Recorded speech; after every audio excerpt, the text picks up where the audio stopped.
Good afternoon and welcome.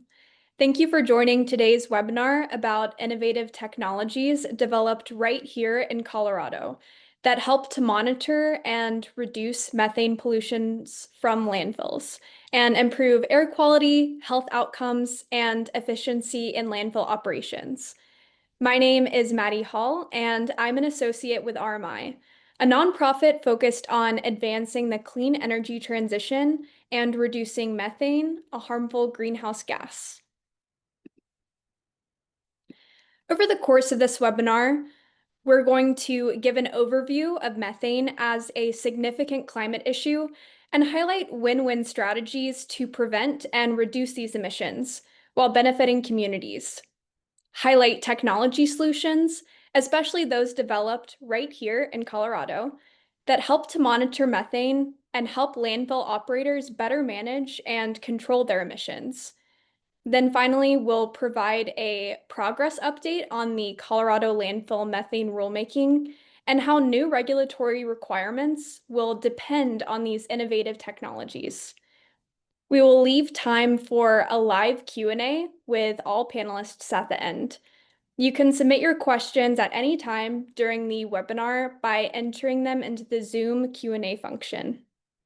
We'll be recording today's discussion, and we'll share slides, resources, and the recording with all attendees after the event. I am now excited to introduce Simon Lomax, the Director of Accelerated Methane Reduction Initiative at the School of Mines, who will provide opening remarks to kick us off. Simon? Thanks so much, Maddie, and thank you everyone for joining today's webinar. As Maddie just mentioned, I'm a policy and outreach advisor to the Payne Institute for Public Policy at the Colorado School of Mines. And in that role, I direct the Institute's Accelerated Methane Reduction Initiative. Now, when it comes to methane emissions, most of the world's attention has been focused on the energy sector, and in particular, the oil and natural gas supply chain. And that, of course, is with very good reason, because eliminating fugitive methane emissions across global oil and natural gas supply chains carries huge climate and air quality benefits. To put that in perspective, eliminating fugitive methane across global energy supply chains would be the equivalent of converting every car and every truck in the world to an electric powertrain and then charging all of those vehicles with a zero carbon source of electricity. And that's according to estimates from the Energy Emissions Modeling and Data Lab, where I also happen to serve as an advisor. But those climate and air quality benefits are really just the beginning, because fugitive methane is also a huge waste of energy. Here at the Payne Institute, we recently worked with the Natural Gas Innovation Network to quantify the amount of natural gas that's wasted due to fugitive methane emissions in the US oil and gas sector. At the low end of these estimates, the amount of waste is roughly equivalent to the annual natural gas output of the state of Alaska. And at the high end of the estimates, it's greater than the annual output of offshore operations in the US Gulf. To express this volume of gas a little bit differently on the demand side of the equation rather than the supply side of the equation, fugitive methane emissions in the form of wasted natural gas would be sufficient to cover roughly 1/3 of the additional gas supply that S&P Global has forecast will be needed by data centers by 2030. So simply put, managing methane emissions is a massive climate and air quality solution and a massive source of untapped energy. And as many of you may know, Colorado was the first US state to really see the potential for reducing fugitive methane emissions and to take decisive action. Colorado's regulations targeting fugitive methane from the oil and gas sector reflect more than a decade of operational experience so far. In addition to that, our universities really are leading the scientific research into measuring, quantifying, and reducing fugitive methane emissions. And innovative companies in the private sector are turning that science into real products and services that reduce emissions and prevent energy waste out in the field. I'm talking here about technologies like ground level monitors, aircraft surveys, drones, satellite imagery, and don't overlook all of the groundbreaking data science work that is being done to convert all of these measurements and all of these data streams into actionable information. All of these technologies and practices are helping energy companies, regulatory agencies, and other stakeholders find and fix the sources of fugitive emissions and energy waste with increasing accuracy and increasing transparency. And look, while a lot of work remains to be done in the oil and gas sector, there is every reason to start applying the lessons we've learned so far from the past decade to another major source of methane emissions, and that, of course, means landfills and the waste management sector in general.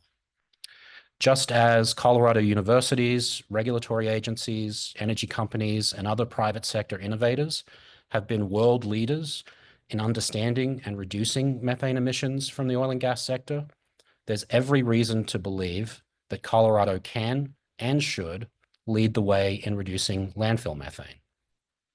So, needless to say, I'm really looking forward to hearing about the very latest developments in this emerging field from our panelists.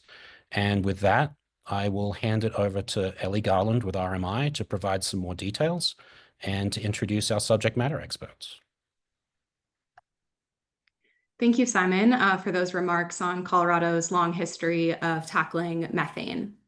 Now we'll turn to landfills, a topic that may get less attention, but is a big driver of methane and air pollution in Colorado and across the country. Next slide. So first, some background. Methane is generated in landfills as buried organic waste like food scraps, yard clippings, and cardboard breaks down without oxygen. Some landfills have collection and control systems to capture their gas, but methane still escapes from the landfill surface, leaking components and the working face, as you can see here.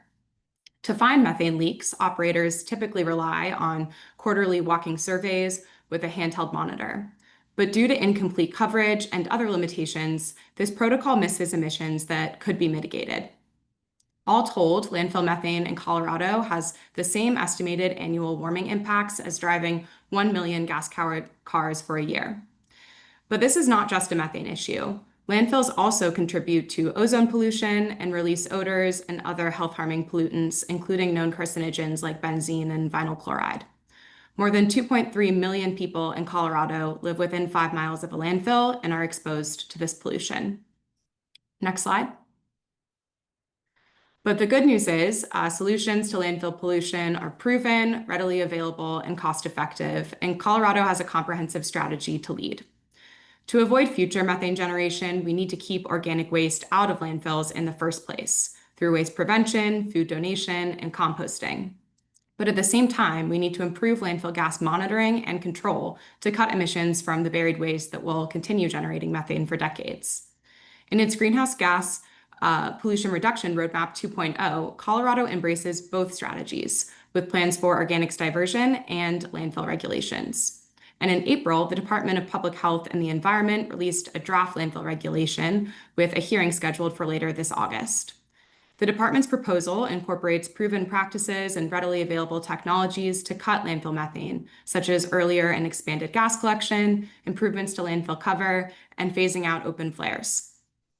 The proposal also includes a remote monitoring program to quickly identify and fix large leaks, and it also gives landfill operators the flexibility to use a wide range of advanced technologies for their own monitoring surveys. Next slide. So from satellites and aircrafts to drones and fixed sensors, advanced methane monitoring technologies have several advantages. They can cover more of the landfill surface more often and often at lower cost. Methods are objective and replicable, and it can save operators time, keep workers safe, and the data can be easily and swiftly shared with the public. As you'll soon hear, many of these technologies were developed and commercialized in Colorado. So as the state advances these landfill methane standards and more operators deploy this tech, they'll be contributing to a growing methane mitigation economy in Colorado, sustaining jobs while delivering other local benefits like better air quality and improved public health. Next. Now, before I introduce our panelists, a quick disclaimer. As a nonpartisan nonprofit organization, RMI does not directly or indirectly endorse today's speakers or the companies they represent, or any product, service, or data published or provided thereby. Next slide. And so on to the showcase. Today, we are very excited to be welcoming Mackenzie Smith, the Director of Airborne Operations at ChampionX, Greg Rieker, co-founder and chief technology officer at LongPath Technologies, Ricky Cook, co-founder of Valley Instrumentation, and Ben Sultan, the CEO of TrelliSense, and wrapping up those presentations, Ali Lashkari, senior scientist at Project Canary. So thank you again, everyone, for joining us. And now I will pass it off to Mackenzie. Great. Thanks, everyone, for being here. And thanks for all of the introductions. So today, we'll go over some landfill measurements that we do here at ChampionX. And let's go to the next slide. So ChampionX has lots of different survey options, but the one that has been used most widely for landfills is the aerial quantification surveys, where we fly a fixed wing aircraft around your landfill and measure all of the methane emissions coming out from that area. Two other technologies also do have uses in the landfill arena. The drone in particular can be very useful if you're looking at smaller areas, smaller landfills, or areas within a landfill that you want to get a sub-quantification of. They have a much finer scale. And then we also have a continuous monitoring point sensor that is, I would say, in the more research phase of how to best use at landfills, but certainly I do think have a future there. Next slide. So just a quick overview. These are the planes and drones that we fly there on the left of the slide.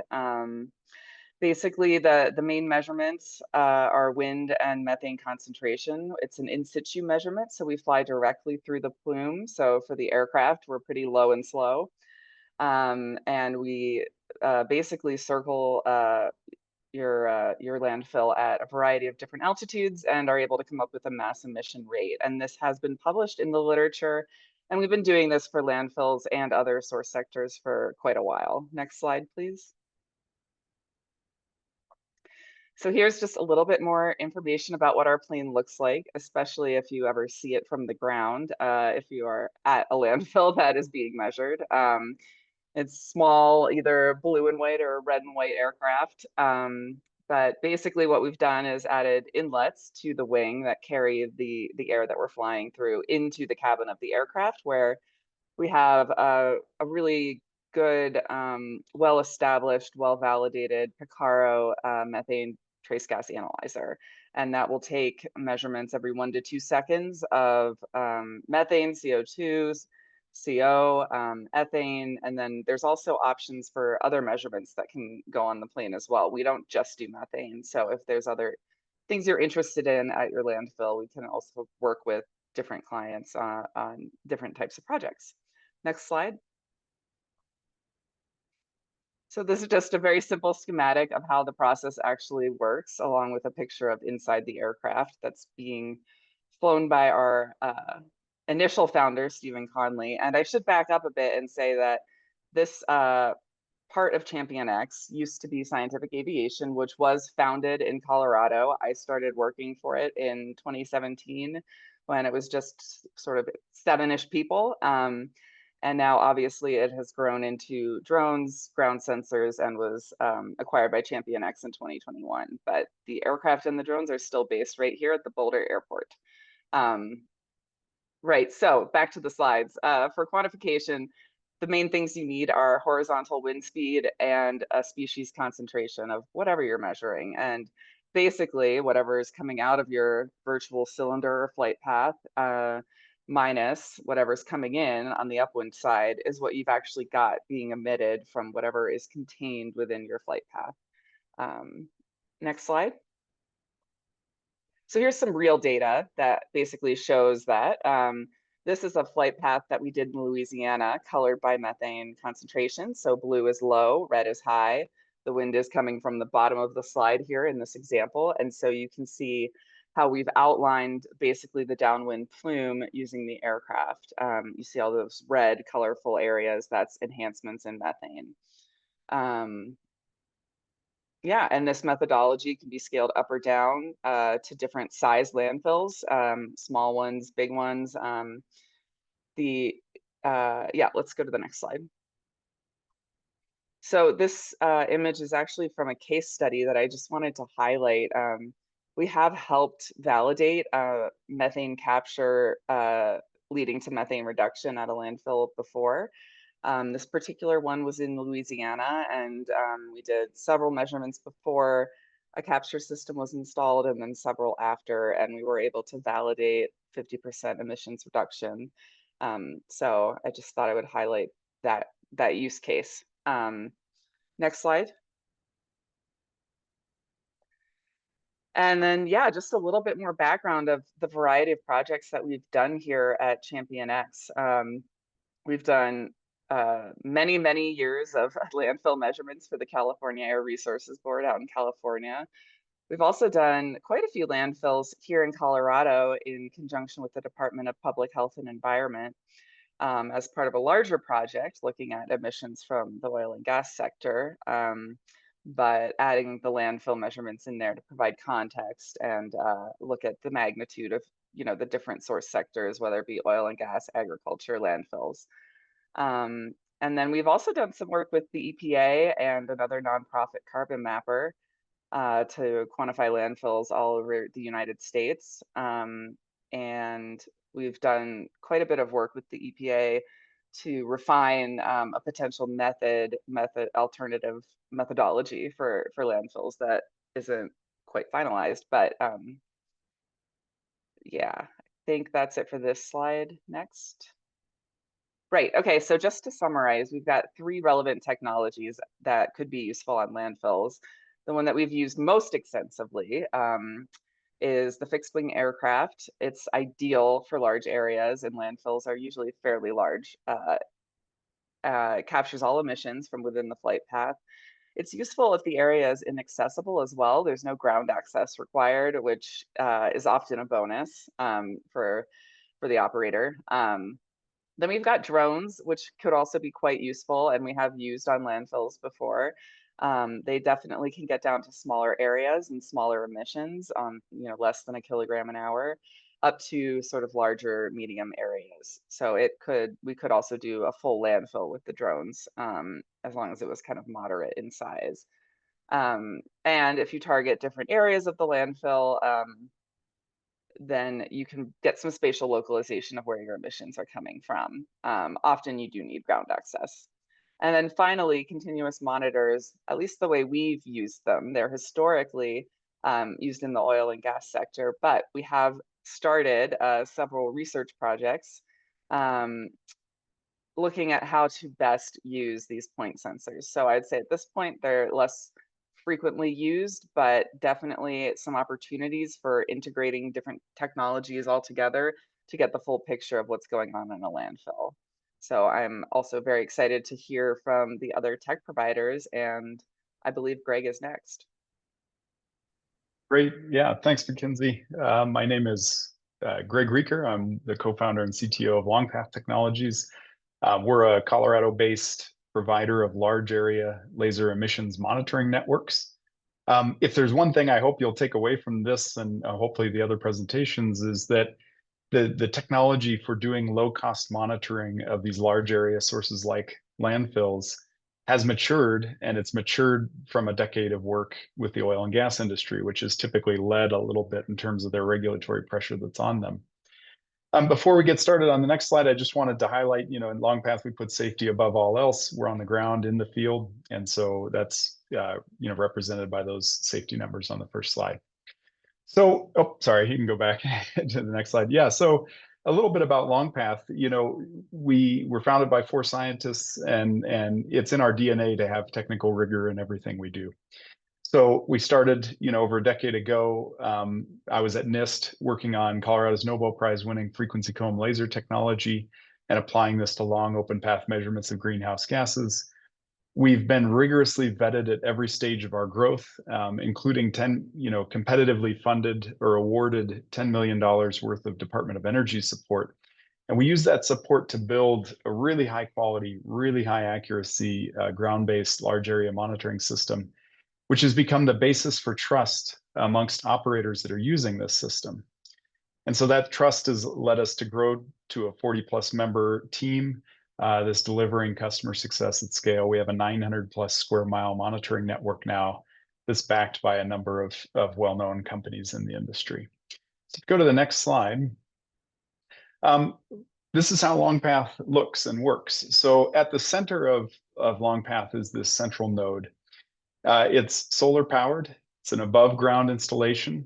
Depending on the terrain, in this case, we have a 45-foot retractable tower. And that at the top of that tower is a laser transceiver that sends and receives an invisible eye-safe laser beam. That laser beam can travel up to 1.6 miles in any direction. And so each of these nodes can cover about an 8 square mile region of infrastructure. Around that 8 square miles, we place these passive reflectors that you see on the right there. That's also an above ground install, no power required.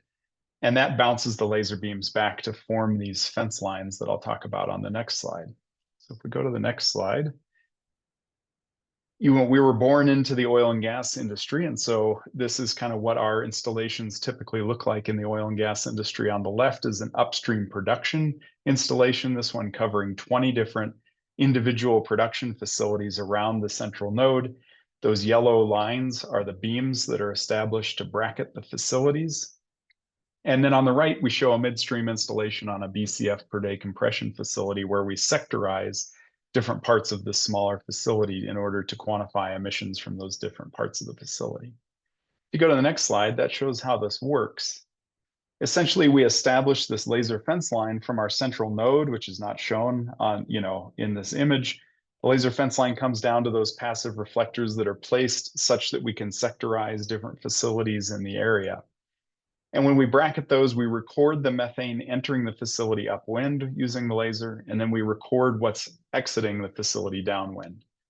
And based on the difference in methane that we see in that upwind and downwind beam, we're able to quantify in kilograms per hour, MCFD, what the emissions rate is in that particular sector.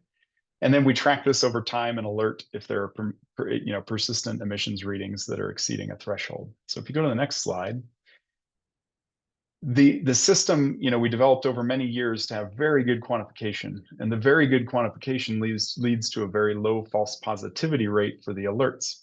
And that's shown in the upper left box here in a 2-month in-field blind test versus daily inspections, a very high true positive rate. On the right, when you have good low false positivity, you get good trust from operations. And that means the field operations for the operator of any facility that we're monitoring trust the alerts, and they get out there into the field and actually make a change. So this is a particular customer and average emission rate across their facilities, and you can see that dropping by 60% over the time period that we're monitoring. And that's also reflected in the numbers below around event response times, event severity, all going down over time as people use real-time data to improve and understand their operations. Okay, if you go to the next slide, that's also led us in recent years to, through the quality of the sensor, to achieve industry leadership in regulatory approvals. And I recognize that these regulatory approvals are in oil and gas, but this is something that LongPath is looking to repeat in this landfill methane space. As these regulations come along, we're always going to try to be the first to get out there ahead of the regulations so that we can supply that to our customers.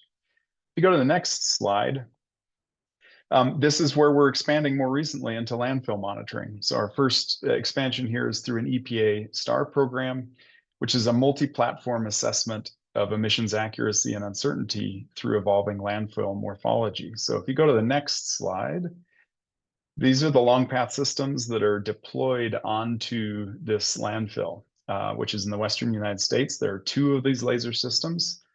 If you click to the next slide, we show some detail. The north system is covering the active area of the landfill with 13 beam paths that we use to sectorize that active area into different pieces.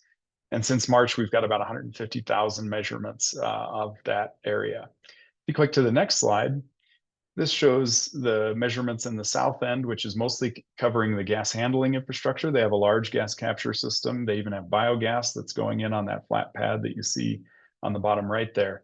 And we're monitoring that again. So if you go to the last slide here, these are just some example results that we don't have a y-axis on there to protect our partner in case there are people that recognize which landfill this is. But what you can see here is the methane concentration measured on the blue and the purple beam between noon and 6 every day. And there's a strong predominant wind that comes out of the west every day.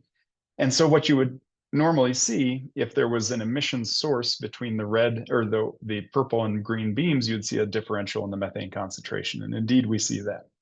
So there's a source there. And we quantified this into an emissions rate in kilograms per hour, but we're not showing that here again until we have approval to release this.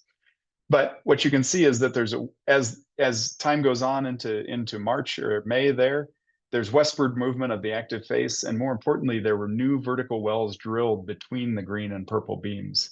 And you can see that differential in the methane concentration collapse, which indicates that the emission source is collapsing between those two beams. And that's the kind of measurements that we can make to help direct and also help optimize gas capture systems, for example, in the different cells of this methane system. So with that, I'll hand it over to Ricky Cook. Excellent. Thank you, Greg. I am Ricky Cook, and I will be presenting on behalf of Grand Valley Instrumentation. We are a technology startup based here in Grand Junction, Colorado, and we specialize in developing gas detection systems, including both hardware and software solutions. We proudly manufacture all of our equipment here in the Valley, and we have clients who work in a variety of industrial and municipal applications. Today, I'm excited to share our remote site monitoring system developed specifically for landfills. Next slide, please. Once a landfill reaches a certain volume of waste, regulation requires it to install a gas collection and control system. These systems use a blower to create negative pressure, drawing gas through a network of pipes. The gas is then sent to a flare or energy recovery facility. Wellheads provide access into these systems for field operators who currently rely on handheld instruments to manually verify gas metrics and adjust flow using a valve and restriction plate. If the metrics in these systems were to stay consistent, wellheads could be set and forgotten. However, landfill gas is dynamic and can change from hour to hour. Decomposition varies depending on the type of waste, moisture content, and even the weather. For example, at night, gas production drops due to cooler temperatures, with flow restricted due to increased atmospheric pressure. That variability and lack of oversight means that wellheads often deviate outside of compliance. When the vacuum in these systems is too low, landfill gas is allowed to leak into the atmosphere.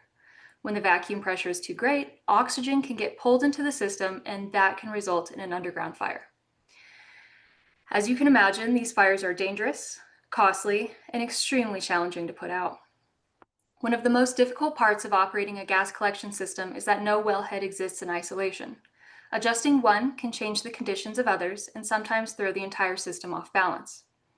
Often, operators will return to wellheads repeatedly to verify corrected metrics. Many landfills have hundreds of these wellheads, and monitoring and tuning all of them is a time-consuming process. Without frequent data, it's easy for those issues to go undetected for weeks with broken pipes and obstructions, and by the time they've shown up, they can become more complex and can cost millions of dollars to fix. Next slide, please. To address these challenges, Grand Valley Instrumentation has developed the Meerkat monitoring system, which is a series of remote deployable devices designed to mount on every wellhead, forming an interconnected network of monitors. These rugged, non-invasive devices install within minutes without requiring infrastructure changes. They sample gas, temperature, pressure, and flow from the wellhead each hour, and then using a mechanical arm and internal algorithm, they adjust the pressure settings by opening or closing the valve. By maintaining optimal pressure at the wellhead, the Meerkat reduces fugitive emissions and increases methane capture for landfill gas energy projects. Operators are notified of problematic wellheads, allowing them to pinpoint issues and diagnose systematic failure more quickly than traditional methods. This technology is supported by our cloud-based platform that enables direct data export for compliance reporting and supports historical trend analysis, aided by a weather station installed on-site for real-time atmospheric correlation. Next slide, please. Currently, this project is in the development phase. We have partnered with Mesa County Landfill, who is allowing us to use their site as a testing facility where we have several units deployed. We have also partnered with Colorado Mesa University, who will be providing statistical analysis on our collected co-location data we are gathering for our certification study. Once approved, the Meerkat can be used for compliance reporting in landfills across Colorado and eventually the country. We anticipate having the system ready for deployment in spring 2026. And based on our initial estimates, we believe the Meerkat monitoring system could pay for itself purely from the additional gas capture for landfill gas energy projects or through the issuance of carbon credits. Next slide, please. To conclude, automating landfill wellhead management helps reduce fugitive emissions by adjusting pressure levels more frequently than current manual methods. It provides a big picture overview of the well field, helping operators focus on areas of concern rather than the time-consuming and hazardous fieldwork. Based on our initial estimates through our work with the Colorado Energy Office, we believe this system can increase gas capture and reduce emission escape at wellheads by as much as 20%. It will also help reduce labor costs associated with maintaining wellheads and compliance reporting. Thank you for your time. I'm happy to answer any questions at the end of our presentation, and I will be passing on the slide to our next speaker, Ben. Thanks, Ricky. And I'll just start by saying a huge thank you to RMI for having us in the webinar, and a big thanks to everyone for tuning in to this very important issue as we're learning. So we are TrelliSense, very proud to be both a third derivative company, which is a startup program run by RMI, as well as based in Colorado. We're outdoorsy nerds ourselves, so we identify heavily with the state. On the next slide, so we sort of approach this problem thinking about not just detection of emissions, but also localization of emissions and quantification.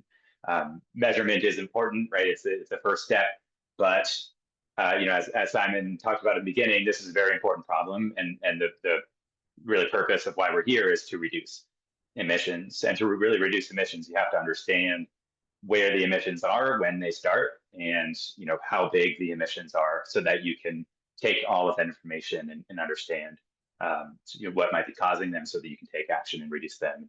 Leverage solutions like Ricky's, for example, to bring emissions down across the site. On the next slide, we talk about sort of how we think about measurement, right? And we don't have 3 hours here to dive into the research on landfill emissions, but it is quite variable over both space and over time. That the active phase, for example, can fluctuate quite a bit. And landfills are very, very large and topographically complex sites. And so what we sort of lay out here is, there are different methods of measuring emissions. But in order to really quantify, you need to cover space, which we show here on the y-axis. How much space can you cover with a given solution? And you have to cover time. You have to operate continuously to see the variability in emissions, whether it's within a day or even seasonal. So sort of many of the solutions on the market today have some of these inherent trade-offs of being really good at covering space, right? And we heard from Mackenzie, that's one of the best solutions in the market for covering a lot of space. And we'll hear from Ali in a second for one of the best solutions for covering time and operating continuously with point sensors. But there are a few solutions on the market really that can do both. We heard from Greg as well. That's another laser-based solution. But it really is kind of laser-based solutions that can cover a lot of ground, cover space, but also monitor continuously and sample frequently, within a day and over time. So on the next slide, our method of doing this, we kind of approached this from the perspective of, how cheaply could we cover a lot of space continuously? So we actually use an off-the-shelf laser, when we have some proprietary IP that helps us use what is a very low power, low cost laser. It's eye safe. You would never know if you walked in front of it. And we use this laser to essentially beam this off of a mirror in the distance back to our sensor, similar to how other laser-based platforms work. You could pair one sensor with multiple mirrors, and so you can essentially, on a bespoke platform, lay out paths, whether it's over an active face or even intermediate or permanent cover areas on a landfill, to get 24/7 coverage over these large areas. And our sensors are low cost enough to do this, on a single site basis, or even just monitor an active face with a sensor. On the next slide, we also show a slightly different sort of a tweak on this model. Rather than use a mirror to beam laser light back to our sensor, we actually have a technology to just use the sun as a spectroscopic light source. And the sun emits broadband, full spectrum light. We just pick out the near infrared light region where methane tends to absorb, and we measure how much of that light is absorbed between the sun and our sensor, basically measuring the strength of the shadow of that light. And so the benefit here is, of course, the sun isn't out at night, and so we don't get nighttime emissions. But the benefit is during the day, the sun moves, and so it actually gives us that moving dynamic line of sight from east to west over, landfill or other asset, so that we can get a lot of spatial information about the size of a plume, its movement, and use the wind data. We have wind sensors on all of our units, as we'll see in a second, that help us back out where that plume came from. So this is a really effective tool in helping us localize as well as quantify emissions. And so that by placing some of these sensors around a facility, we can see different parts of a landfill at different parts of the day. On the next slide, we show these two types of sensors together, and it's really the complementary nature of the two. The TrelliBeam, that laser-based sensor that operates 24/7, and the TrelliSun that only operates during the day, but gets sort of a very large area of coverage with the sensor. And by putting a number of both of these sensors around a landfill, we can smartly lay this out, which we'll show shortly. I do want to point out that the range of these sensors is fairly large. And so we don't actually need that many of them to really cover a whole landfill. And in general, sort of our rule of thumb is to measure the active phase with the laser-based sensor, because we really want that continuous monitoring. You can have very high variability of emissions because there are operations that are changing the nature of the active phase on a daily basis. And then areas of intermediate and permanent cover are generally more static and they're larger, but they can still have very large emissions. And so the TrelliSun is a little bit more consistent and useful for those areas. I will just add, we also built these sensors with ease in mind and convenience. So we don't have to plug them in. They're all solar powered. They're modular and portable. So if the active phase of the landfill is generally shifting as they're moving to new cells or moving to new areas, we can just sort of wheel our sensors you see here in the middle in that picture over to a new area. Not anyone could do it, but it is easy, and we can do it in a couple hours to reposition the sensor. So it makes it more flexible for maybe shifting areas of concern. These are also very sensitive. We've done controlled release testing both internally and with partners to demonstrate that we can very easily see leaks in terms of kilogram an hour, which looking over a wide landfill, they're more than sensitive enough for emissions that we care about that are anomalous from any part of the site. And then finally, we don't need to calibrate these in the field. They're factory calibrated. They stay calibrated over time. And we just send all the data up to the cloud from the sensor, so you can get a near real-time view of emissions on the site and use all these data to estimate quantification. I think the next slide is the last slide. This is just kind of an illustrative layout of, what our sensors might look like on a landfill site. This is not actual, this is illustrative. We are the newest entrant to this market. We do have our sensors on a landfill today, not this one, but this is a little bit more illustrative of how we might use our fixed paths here in green to monitor specifically the active phase of the landfill and sort of monitor that part of the landfill at night too, while sort of monitoring that sort of larger, closed and more static areas with the solar tracking sensors. Of course, this landfill is in the northern hemisphere, so we're generally placing these sensors on the northern side of the facility. So I think on the next slide, I think we're just gonna brag about the team, not just how smart and nerdy we are, but also that, we do care a lot about this problem. We have many years of experience working in renewable gas, in laser-based diagnostics, and in building hardware products.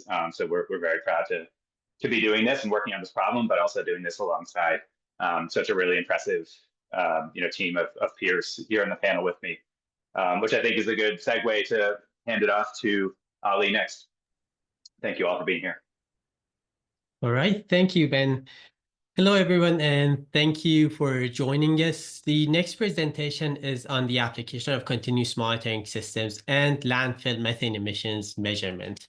So when I mention continuous emissions monitoring systems, I mean fixed point sensors, a network of fixed point sensors that we install strategically all around landfills. Next, please.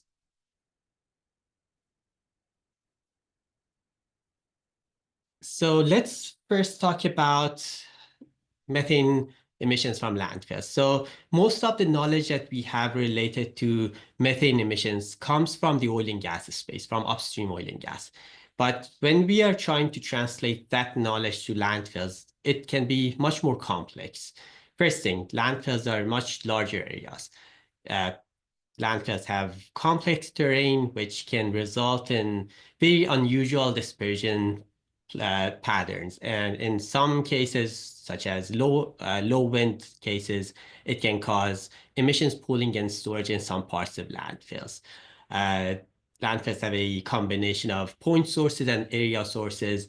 The background emissions in these operations are pretty high compared to upstream oil and gas, and the generation of emissions are weather dependent. So all of those complexities require specific changes to the knowledge that we have from oil and gas to be, applicable to the landfill space. Now, there are ways that continuous monitoring can help in this way, with having more accurate emissions inventories first thing, to have more data-driven and actionable mitigation actions, and to have some operational improvements for landfill operators. So let's start with some of those things that can be done using data from continuous monitoring systems. First thing, the data can be used for working phase and total site emission measurement and quantification. With the high temporal resolution of the data, we can have a really good understanding of temporal variability of emissions during nighttime and daytime. It can do really well when it comes to anomaly detection of emissions to see when we have elevated concentration levels, for example. It can differentiate when we combine it with operational data specifically, it can differentiate allowable emissions from intrinsic emissions. So that can be very valuable for operators to see what's leak and what's allowable emission, basically. It can when we apply these technologies as fence line monitors, it can detect beyond fence line impact of our operations, landfill operations, by telling us what comes from on-site sources compared to off-site emission sources.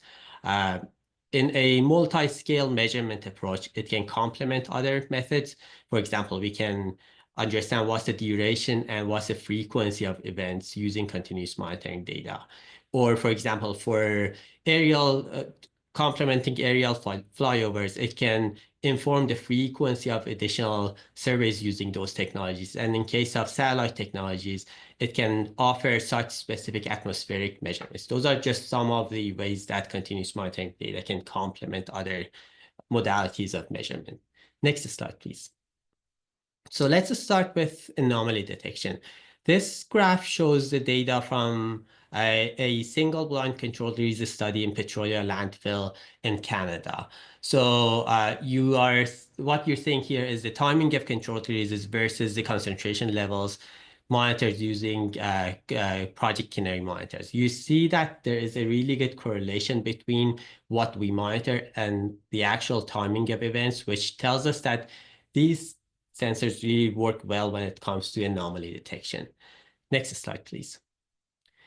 Then when it comes to quantification of emissions, what we do is, can you please play the video there too? Okay, so we take that concentration data that is being collected using our sensors.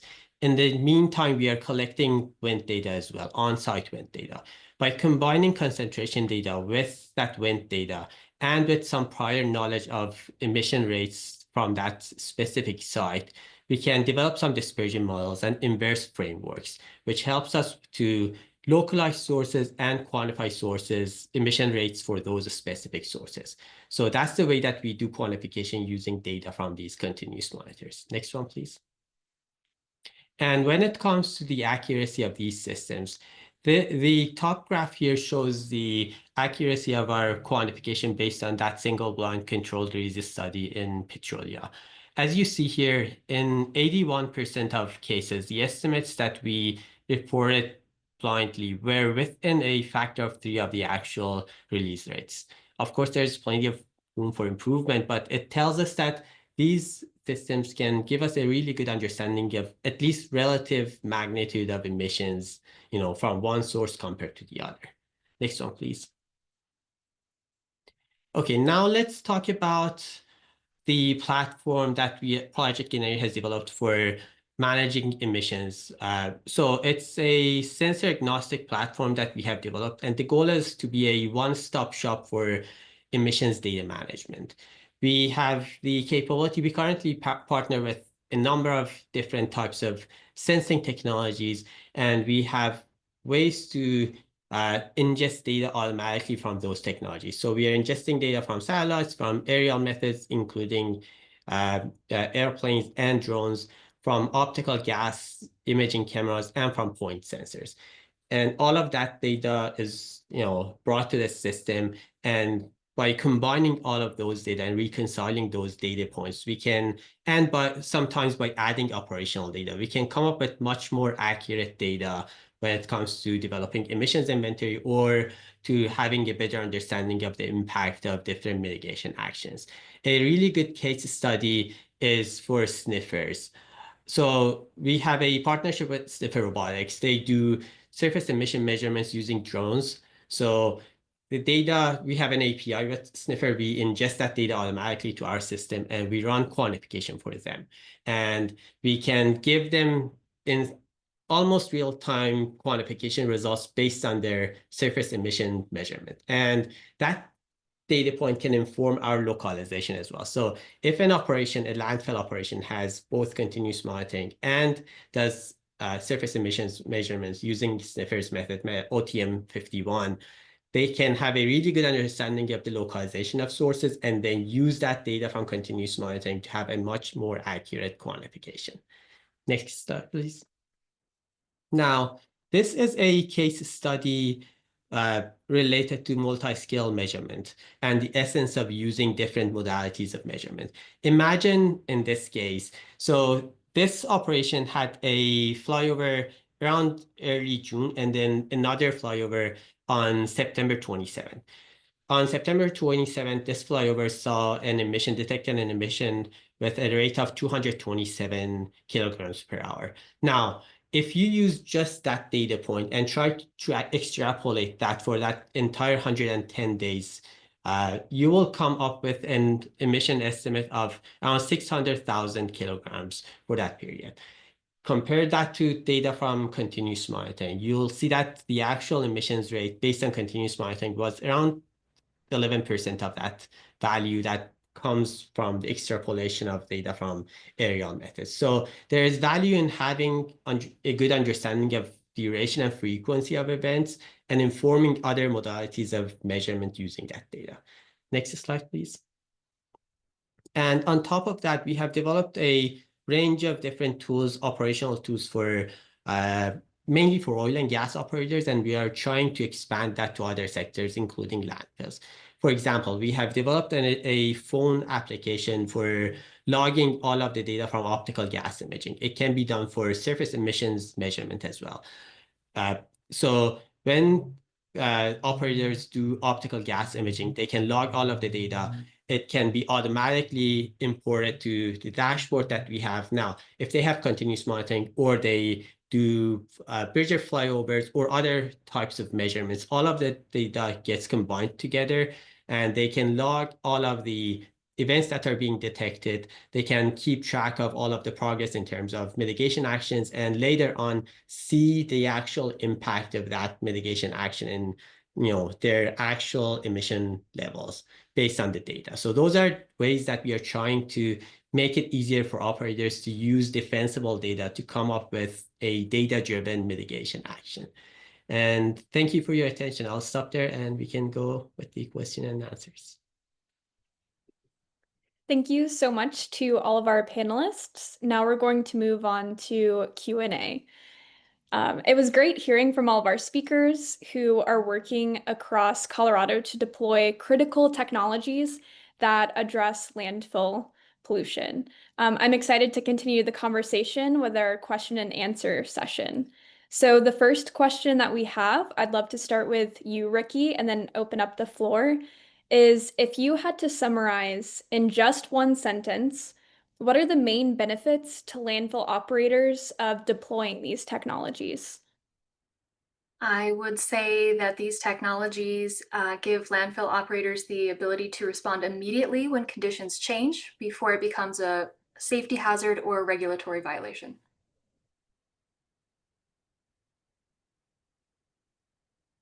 That's great. Greg, Simon, would you like to open up? Yeah, I think I'd go on a theme there, which is, there's this famous phrase, you can't improve what you don't measure. And I that's what we see in the oil and gas industry is it's not just about catching fugitives. It's also if you can see your operations quantitatively, you can determine how to adjust those operations to bring down your methane intensity. And I think we're going to see that in the landfill sector as well. And I think McKinsey even showed a bit of that with their flyovers. Absolutely. I might just step in to add, managing landfills is really hard. Like landfills are living, breathing organisms. No two are the same. There's food waste. There's like a dirty, smelly, right? There people aren't clamoring to try to get into the field, and there's just limited tools available, right, to effectively monitor landfills. There's more and more every day, but it's just really hard to do. And so the more information we can help provide to them, and the more they can have in real time, the better, I guess, decisions, right, they can make when it comes to operations. That's great. Yeah, thank you all for making this data more accessible to these operators. I know that that's a big hurdle for them. With that being said, we've all talked about these monitoring technologies, but what methane emissions are being missed by the periodic walking surveys that are required by today's regulators?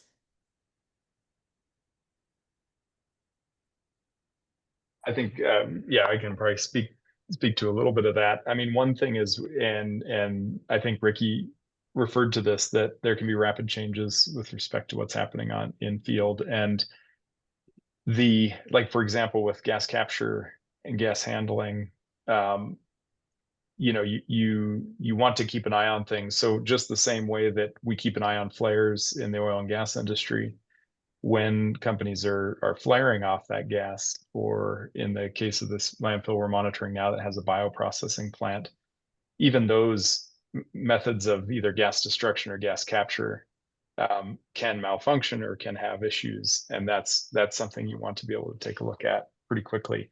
And then there's just not a lot yet known about day to night and season to season changes in these landfills, especially nighttime is not well monitored right now. And so I think we still have a lot to learn probably with respect to what's possible and what might be being missed. And just to add to it, emissions from working places a big part of this, and areas that are not safe to basically walk around. For example, in many cases, wells close to the working place are shut off in some periods. So having a good understanding of those emissions would be a key as well. Yeah, and I'll just build on both of those, that the reason they don't go on to active working phases with those handheld inspections is it's dangerous, right? It's dangerous to do that at night as well, as Greg was discussing. And so all of the technologies on this panel do not require a human there on site to be on the landfill, do this, and that's one of the benefits of remote monitoring. Yeah, so I'm hearing safety is a big benefit of implementing these technologies.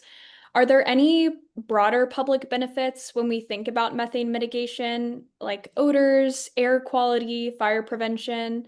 How are each of you seeing this play out? I think, yeah, just to follow on to what we were saying there, probably the other piece here is that the walking surveys are also quite intensive and can be cost intensive. And so for the typical price of sort of one walking survey, I bet you, many of the technologies here can probably provide a month of data continuously. And so I think when it does come to odors, rapid changes, things like that, that are all linked together, having that real-time data at a very cost-effective level can be helpful. So.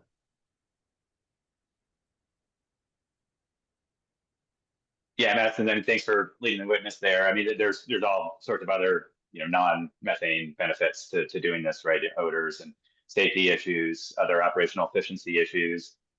Ricky and there's other companies as well that are helping to improve biogas collection rate, and that's good for local electrical grids if you're generating power, for gas grids for on renewable gas. So it's good for energy security and reliability as well.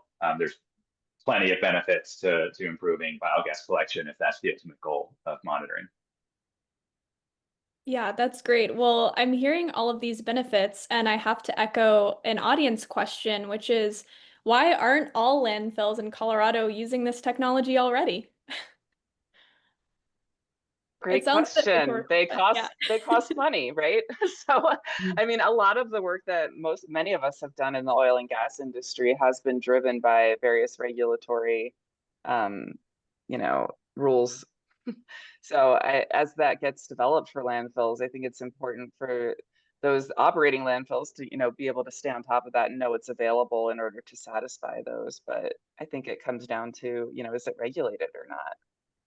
And a part of that is on us technology providers too, because we sometimes fail to show operational improvement and the value for operators in using these technologies. So we are at Project Canary, we realized that a while ago, and we are trying to basically tailor our solutions in a way that operators see the value in using it, tangible value. So hopefully sometime soon.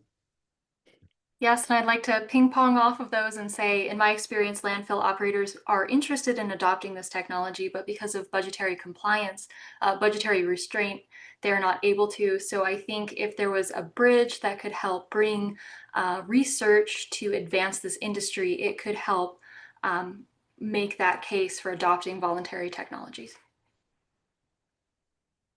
As well as finding ways to monetize the gas output. And I think that's where this gas capture, biogas type things that are happening on different landfills will incentivize, will make the emissions actually worth money, which is important. You could do a whole other webinar with all the cool technologies of helping utilize excess biogas or modular solutions to help even temporary exceedances or changes in biogas handling capacity. So sorry, I cut you off. No, you're good. All I was going to say is, I think if the landfill methane experience is going to, track with some of the oil and gas experience, it's going to be a combination of regulatory and market drivers, because at the end of the day, we're talking about a potentially valuable commodity. For in the case of oil and gas, it is the product. Doing additional work to find out what market drivers, in addition to regulatory drivers, can help these sort of investments pencil out, I think is really critical. Absolutely. Well, thank you, Simon. And that is all we have time for. Thanks for the great questions from our audience and thoughtful answers from all of our panelists. Thank you all for joining today. Before we wrap, just a few important action items to have on your radar.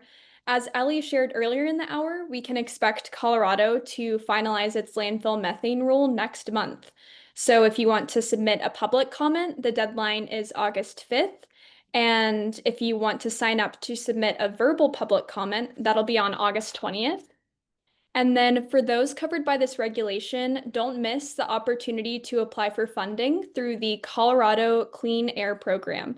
Applications are due August 8th.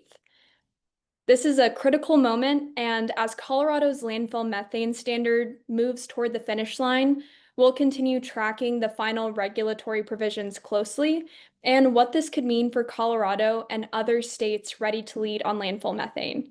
If you have any follow-up questions or want to stay engaged, we'd love to hear from you. Thanks all for joining us.